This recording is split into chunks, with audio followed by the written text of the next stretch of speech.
Hey guys, welcome to this channel. It's probably the first video you're looking at. So I'm Agana and finally decided to show my face for people who have been hearing from me on Instagram. I'm so nervous for this video. I don't know why. I find it so much easier to speak on stage to a real crowd than to a camera, so I'm so nervous of this being awkward because it feels so awkward to me. Anyway, so today's video is about what you can do from now till results day, A-level results day.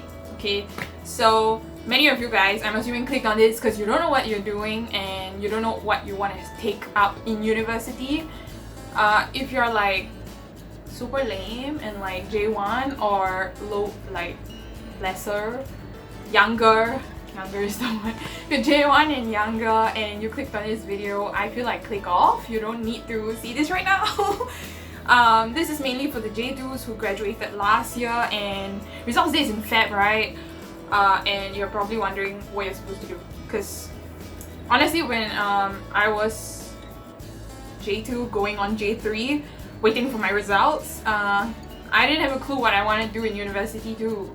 I'd have like just rough ideas about what I want to do, but during the holiday period, like from November to Feb, it's when I really sat down and thought about it. So this is my 2 cents, not that I'm an expert or anything, and trying to make this engaging but also short, because personally I don't watch YouTube videos more than 10 minutes. I start like skipping. So let's get to it. Like J1 and younger, why you don't have to care about it is because you have so much time after A-levels to think about what you want to do in university. So like, why stress yourself out before that, you know?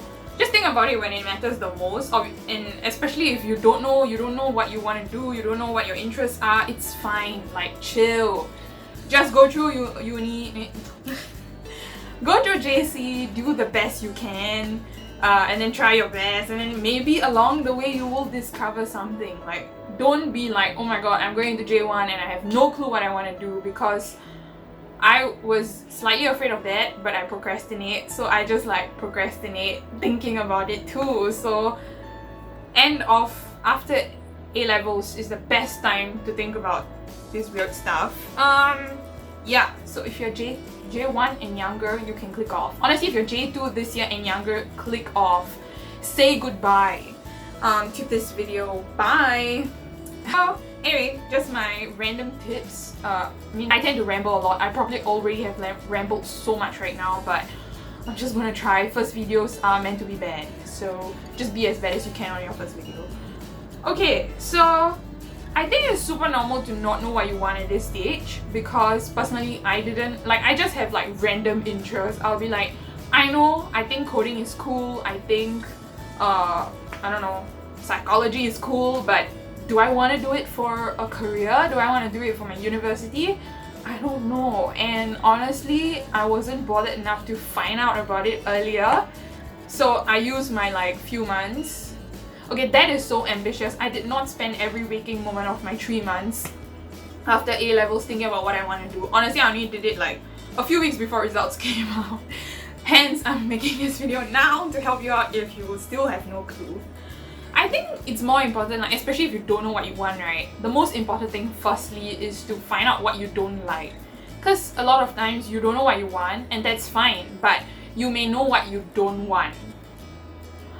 I hope I'm making sense. So for example, like me, I didn't know what I really wanted to do for a career, but I knew I didn't want to do law. And I knew I didn't want to do medicine. Oops. Yeah, so these are things that I knew wasn't for me, or like not really my interest. So I knew that I didn't want it, but I don't know what I want. But knowing what you don't want helps you eliminate a lot of choices, and sometimes eventually you eliminate enough that you end up with a small list of what you want, and then you pick from there. So much easier from all the options you had before you like eliminated some of the options. Yeah, and my second tip is you have to think about what you want to prioritize in your future, like in your career world. Of course, in no means is your university degree dictating the rest of your life and your career, because obviously you can do completely different things from what you studied. but that's a good gauge. For example, I knew that I didn't want to spend so many years of my life studying, which was one of the main reasons like medicine was out, because if you study medicine, it's always like better to specialize in something. So that whole process takes about like 8 years. That means by the time I graduate and like down to work and down to get on with life, I'll be like 28. And I'm someone who really wants to have fun in life, like a lot of fun. So for me, there was no way I was doing some studying for 8 years. Yeah, so similarly like that, you can find out what you want to prioritize in life or your future career. So it can be like, I really want to be outdoors, and that can help you eliminate a lot of choices. So work that is very like corporate office-like may not be for you. Or similarly, you're like, I really want that 9 to 5 life, is what I aspire. I want to go towards like product development and progress and results, and the corporate life is me, yo, just sign me up. Yeah, then you can automatically delete all those delete all those choices that would be more I don't know, DIY, hands-on kind of jobs. So yeah, so you have to know what you want your future to look like. It's okay, it can change, you're only 17, but at this point, to be able to make a decision, you just gotta know roughly an idea, and you probably have ideas of how you want your future life to be, and honestly that's very useful. And it can even be things like oh, I really want to work in Singapore in the future, I don't want to move, or I really want to move, I don't want to work in Singapore. Either way, if you really want to work in Singapore, that cuts out some options for you. Like for example, till I was the age of like 17, 18, till I gave serious thought to it, I really wanted to be an astronaut. Okay, don't tell me that everybody wants to be an astronaut. I feel so offended when people say that. I'd be like, oh, what was your childhood dream job? I was like, oh, mine is to be an astronaut. And then they're like, dude, everyone want to be an astronaut at one age. I get so annoyed because like I was not like those people. I was genuinely so like dead on being an astronaut. And as I grew up, so like till the age of 18, that was like always the first choice. Something space related. Okay, so if not astronaut, like study of the space, like astronomy, but like the stars, you know what I mean, I know what you mean. So yeah, anything. And at the age of 18, when I sat down and I thought about it, I was like, honestly, you peak very late if you go into astronaut career.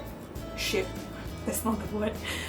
You peak very late in your career, something like architecture, but I think you peak later. Like most astronauts are like 50s, 40s.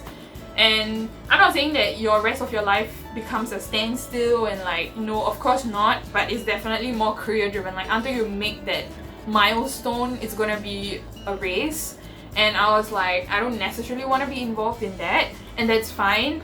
If you want to be involved in that, go ahead, no worries. And the other big issue for me was I really wanted to continue working and living in Singapore. Like I don't mind working in another country for a few years, but I always wanted to come back to Singapore. And what my 18-year-old self foresaw, space was not an up and coming industry for Singapore, at least not in the way I wanted it to be. So I was like, okay, I'm gonna prioritize Singapore and my enjoying life thing over doing my dream job. So I said no in my head. Also, yeah, and another thing I was really interested in was like psychiatry, which is because of the fact that I really like enjoying talking to people, which is something psychiatry people do, psychiatrists do. And also like I don't know, it seemed very out of my personality, and I really like reading minds. Okay, not really reading minds, but understanding how the human brain works in general. The discovery, which I mentioned earlier, that I had to take about 8 years of studying to get to that point, and I was like, okay, no, I'll just stick to studying psychology for fun maybe, which I'm not, by the way. Right now I'm not studying psychology, but it was like, okay, I'll do psychology like as a side or something, you know? Yeah, so I said goodbye to psychiatry too. And then next up on the list, I always thought coding, hacking, like cybersecurity, being a white hat hacker. That means you're an ethical hacker, okay? Not like the crazy, gonna steal some money from the bank kind. I thought that was really cool, so I wanted to get into that, which is where I am right now, computer science. But there's a very short story on how I ended up eliminating many of my, I won't say top choices, but my interests, and finally found out what I wanted to do. Yeah, and it's so important to do this process before your results come out, because you should let your like university course be decided on passion rather than capability. At least that's my take on it. Because a lot of people, it goes both ways. So a lot of people, after they get their results, they get like 90 rank points, they get the best they can, and then like, hold up, I can try for law or medicine. And I'm like, you never talked about it till like today after you got your results. And then they're like, yeah, I mean, like, if I can do it, why not? Am I right? And then I'm like, cool. Don't share that opinion, but cool. Similarly, reverse can happen. You had great plans to maybe study I don't know, engineering, and then for some reason your results may not allow you to get to where you want to be, and then you suddenly make a switch of like, you know what, maybe I don't think I really wanted engineering in the first place. Like, you make excuses for yourself so that you can fit into what's available for you, or rather you make excuses for yourself so that you can fit into what you think you can do. You know what I mean? Am I still like holding you all? But yeah, so in that way, I guess it's very important to do this process of listing down your interests and like your concerns and your priorities, and then making somewhat narrowed list of choices before results day, so that you won't be like tempted by your results or shut down by your results, which I saw happen to many people. Hence I'm saying, like, don't do that for yourself, you know. So I mean, my results came out just nice. I couldn't get into medicine. So it's like, wow, you know, I didn't want it anyway, but I knew that I made that decision even before my results came out. Similarly, if for example, for my case, I wanted to do medicine and my results didn't allow me to do medicine, but I already made the decision that I really wanted to do psychiatry before my results came out, I could have explored other options like studying overseas, or maybe even retaking A-levels to make sure that I can get into what I want. So I would have explored more options if that was the end goal, rather than just settling for something that wasn't really what I wanted before my results came. Yeah, so I think that's it for my first video. This is so nerve-wracking. I don't know when I'm gonna edit this and when it's actually gonna go up, but thanks for checking it out. I assume most of you guys come from Universiteaaa.Sg, but if you do not come from Universiteaaa.Sg, do check out our Instagram, Universiteaaa.Sg, by me and my friend, where we give you tips for those studying A-level and those on their way to university.